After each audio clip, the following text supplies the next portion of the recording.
बहुत सी ऐसी चीजें हैं जो हम बचपन से सुनते आ रहे हैं, पर कभी उनके मतलब पर शायद उतना गौर नहीं किया। नर्सरी राइम्स यानी हमारे बाल गीत उन्हीं में से एक हैं।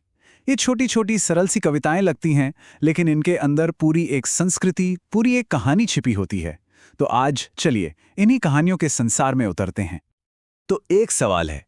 एक चांद, एक हाथी, एक मछली और एक आलू। इन चारों में आखिर क्या चीज कॉमन हो सकती है? थोड़ा अजीब कॉम्बिनेशन है ना? पहली नजर में तो लगता है इनका आपस में कोई लेना देना ही नहीं है। और जवाब जवाब बहुत सिंपल है। ये सभी भारत के सबसे प्यारे, सबसे मशहूर नर्सरी राइम्स के सितारे हैं। ये सिर्फ किरदार नहीं है, ये हमारी पहली कहानियों के हीरो हैं, जिन्होंने हमें हंसाया भी और सिखाया भी। तो चलिए एक एक करके इन सब से मिलते हैं। सबसे पहले मिलते हैं उस किरदार से जो रात के अंधेरे में भी सुकून और रोशनी लेकर आता है। हम सबके आसमान वाले चंदा मामा। ये लाइनें तो शायद सबने सुनी होंगी। चंदा मामा दूर के, पुए पकाए बूर के। जरा इसकी कल्पना कीजिए। आसमान का चांद सिर्फ एक पत्थर का गोला नहीं है, वो एक प्यारे से मामा है जो अपने भांजे या भांजी के लिए गर्मा गर्म मीठे पुए बना रहे हैं। और फिर आप खाएं थाली में, मुन्ने को दें प्याली में। कितना प्यार है इसमें। खुद थाली में खा रहे हैं, पर बच्चे को स्पेशल फील कराने के लिए प्याली में दे रहे हैं। और यही मामा शब्द का कमाल है। भारत में मामा का रिश्ता बहुत खास होता है। यह रिश्ता लाड़ प्यार, मस्ती और एक तरह की सुरक्षा का प्रतीक है। तो जैसे ही हम चांद को मामा कहते हैं, वो अचानक से एक पराये ग्रह से हमारे अपने परिवार का हिस्सा बन जाता है। एकदम अपना सा, एकदम सेफ फील होता है। इस कविता में आगे एक छोटा सा ट्विस्ट भी है। प्याली जिसमें मुन्ने को पुए मिले थे, वो टूट जाती है और बच्चा रूठ जाता है। लेकिन टेंशन की कोई बात नहीं। परिवार तुरंत उसे बहलाता है, वादा करता है कि नई प्याली आ जाएगी, और फिर सब ताली बजाकर गाते हैं। ये असल में एक बच्चे को सिखाने का तरीका है कि अगर कुछ बुरा हो तो आगे सब ठीक हो जाता है। तो इस पूरी राइम का मैसेज क्या है? यही कि अगर चीजें गलत भी हो जाएं, अगर कुछ टूट भी जाए, तो भी आराम और भरोसा यानी प्यार और दिलासा हमेशा आसपास ही होता है।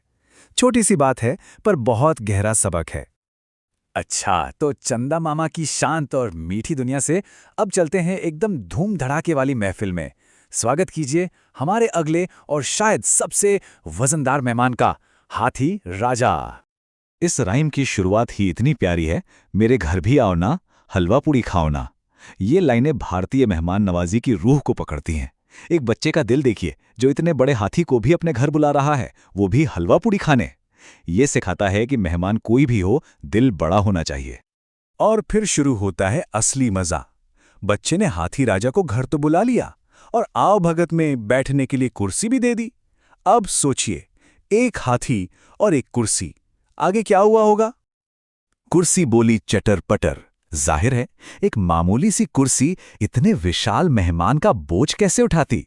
ये एक सिंपल सा, आसान सा मजाक है, पर इससे बच्चे कारण और प्रभाव समझते हैं कि एक्शन का रिएक्शन क्या होता है, और थोड़ा हंस भी लेते हैं। तो इस राइम का संदेश क्या है? यही कि मेहमान नवाजी दिल से की जाती है, भले ही उसके नतीजे थोड़े कॉमिक, थोड़े अजीब ही क्यों ना हो। दिल खोलकर स्वागत करना जरूरी है, कुर्सी टूटे तो टूटे। ओके, तो अभी तक हमने प्यार और मजाक की बातें की। अब चलते हैं एक बहुत ही सीधे, साफ और गहरे सबक की तरफ। और ये सबक हमें मिलता है पानी की रानी यानी मछली से। ये लाइनें शायद भारत में हर बच्चे ने सुनी हैं। मछली जल की रानी है, जीवन उसका पानी है। सोचिए इसके बारे में। इसमें कोई कहानी नहीं है, कोई ड्रामा नहीं। ये एक सीधा साधा वैज्ञानिक तथ्य है। शायद एक बच्चे के लिए ये उसकी पहली साइंस की क्लास होती है, वो भी एक गाने में। इस बात को और साफ तरीके से ऐसे समझ सकते हैं।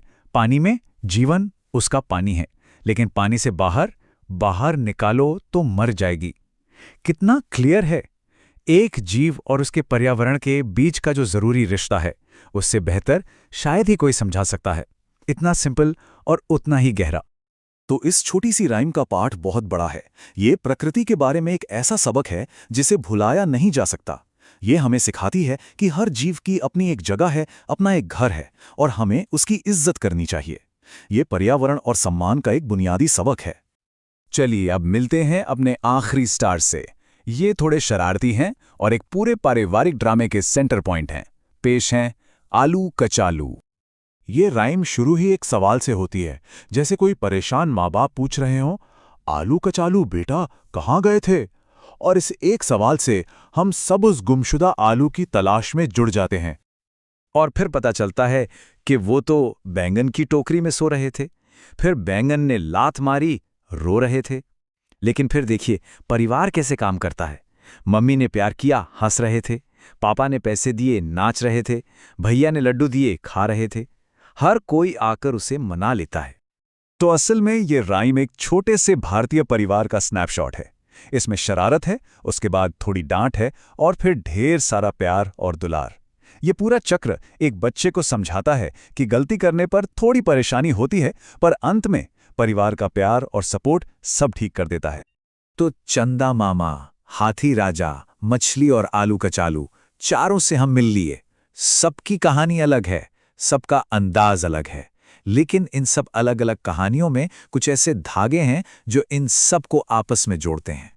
अगर हम गौर करें तो इन सभी राइम्स में परिवार के रिश्तों की अहमियत है।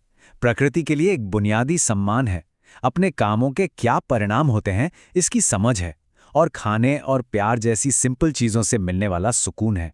और सबसे ज़रूरी बात, ये सभी राइम्स निर्जीव चीज़ों या जानवरों को इंसानी एहसास देकर, यानी उन्हें मानवीकरण करके, दुनिया को बच्चों के लिए आसान और समझने लायक बना देती हैं। मतलब ये सिर्फ गाने नहीं हैं, ये हमारे पहले सबक हैं। ये वो पहली कहानियां हैं जो धीरे धीरे एक एक लाइन करके हमारा वर्ल्ड व्यू यानी दुनिया को देखने का नजरिया बनाती हैं। तो जाते जाते एक सवाल, बचपन की ऐसी कौन सी सरल कहानियां या कविताएं हैं जिनका असर आज भी अनजाने में ही सही दुनिया को देखने के किसी के भी तरीके पर पड़ता है? इस पर सोचना जरूर।